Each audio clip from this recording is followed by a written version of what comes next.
Self-concept is literally the best way to manifest anything.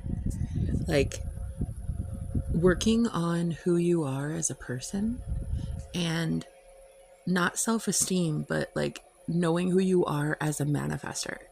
Self-concept is really more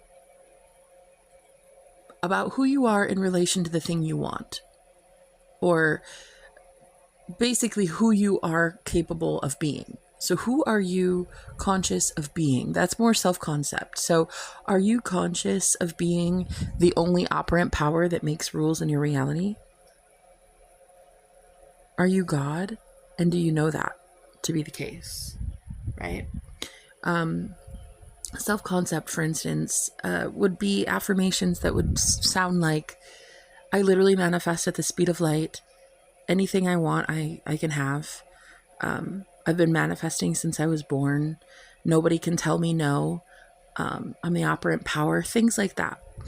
And what I've noticed is, before self-concept work for me, I was just trying to affirm for things, like if it were a man or a car or money or whatever, I would just be like, I have so much money. I have so much money. But I had no idea that in order to keep it, you have to have perfect self-concept. Like, you can't, it does have to be kind of perfect, guys, because you have to know that you are God.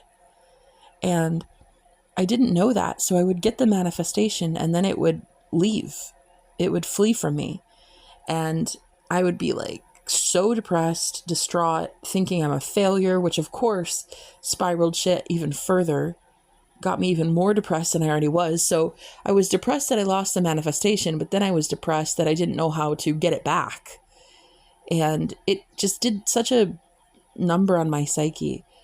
And then that's when I learned about self-concept and how it really is a game changer. Like, you have to know that you're the one controlling all of this. And if you don't know that yet, then chances are you'll manifest something you want, sure, but then you'll lose it. Because you don't know that you're the reason it stayed in the first place. You don't understand that you're the reason it came in. Especially with really intense soul connections. Like, I would feel, oh my God, like soulmates everywhere, but it's like love everywhere, but not a drop to drink. You know, I would manifest so many amazing men, and then none of them would stay. And I'd be like, wait, what? How did I do this? Like, I manifested the most perfect man ever. And then they would leave. And it's because I didn't understand, like, when I would be around them, I didn't keep affirming. I didn't keep saying, of course they want me. Of course I'm loved. I'm perfect. Literally, I'm the best thing they've ever seen. Of course they want me. That's what good self-concept would say. And I didn't say that. So I would only affirm until I got the thing, and then I would stop affirming. But now that I've worked on self-concept, it's kind of on autopilot. So if I do receive something good, I'm like, oh yeah, of course I deserve this. Not only do I deserve this, but I'm going to keep it if I want it, and only if I want it. If it ever changes and I don't want it, then I'll reject it and I'll manifest something new. But you have to have that level of self-concept, and it really does need to be perfect, guys. You have to know that you are God. Okay? You have to know that you are God. And so many people don't. It's like, I swear, people fight for their limitations so much. It's repulsive. Like, the same way that when people get around me, they hate that I'm talking about how we are all gods, is the same way I hate when they tell me that they are not God. Oh God, it pisses me off. They're like, we're not God, Jenna. Shut up. And I'm like, no, correction. You're not God, because you don't say that you are.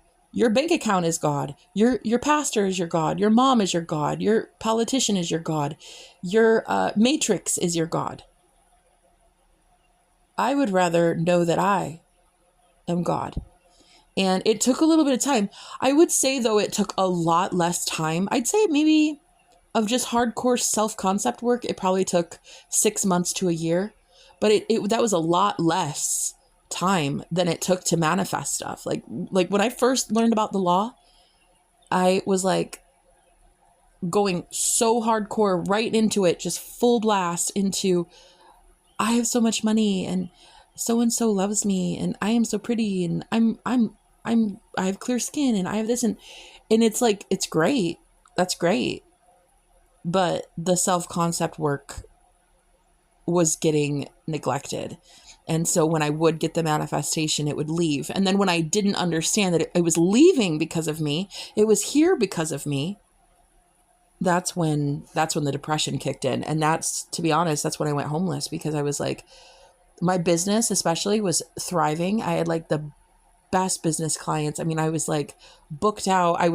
My gifts were utilized in all the best ways. I loved my life. I was paying for my own apartment. It was like, I loved everything about my new business. And I didn't have good self-concept yet. I knew that I was good at my job, but I didn't understand I was the reason it was happening. Like, I knew that I was a great psychic and a great motivational speaker, but I didn't understand that the reason that clients come in is because of me, because I say they do, because I say I'm amazing, and they all show up for the help that I give because it's like the best help in the world. And I didn't know that. So of course, when I started my business, it tanked because I didn't work on self-concept. I was only thinking about my readings. I was thinking about affirming for like how my clients show up and how they get their manifestations and all this. But I wouldn't actually work on the fact that I am God and I'm the reason it's working. So yeah, I went homeless. I had an eviction and was homeless, living in my car in a shelter. Yeah, it was pretty crazy. But now, I understand that I'm the operant power of all of this, and whatever I say goes. And I now know that. But I think that most people don't talk about self-concept work enough. And if we did, we could bypass years and years and years and years of trauma. Like, manifesting the biggest thing you've ever wanted and then losing it in a couple weeks because you don't know how to keep it. That's like the worst. That fucks with your brain so much. Like, your psyche, I needed so much help after that. Like, especially being homeless and on the streets and like, oh God, it's just, I was tortured. Like, I was literally tortured by my own lack of self-concept. So if I can help anybody keep their manifestation, I would say, just know that you're God. Know that you are the only reason. You are the only reason that thing came in. No, like, you're the only reason. It wasn't some guy in the sky. It wasn't something outside of you. It wasn't your mom. It wasn't your boss. It was you. It wasn't even good karma. It was you. You determined it's time and you manifested that thing. And then if you lose it, it's because you don't recognize that you're either one, worthy of keeping it, or two, that you're the one that created it in the first place. So getting your manifestation is one thing, keeping it is another. And I highly suggest self-concept for that, guys. Have a good day.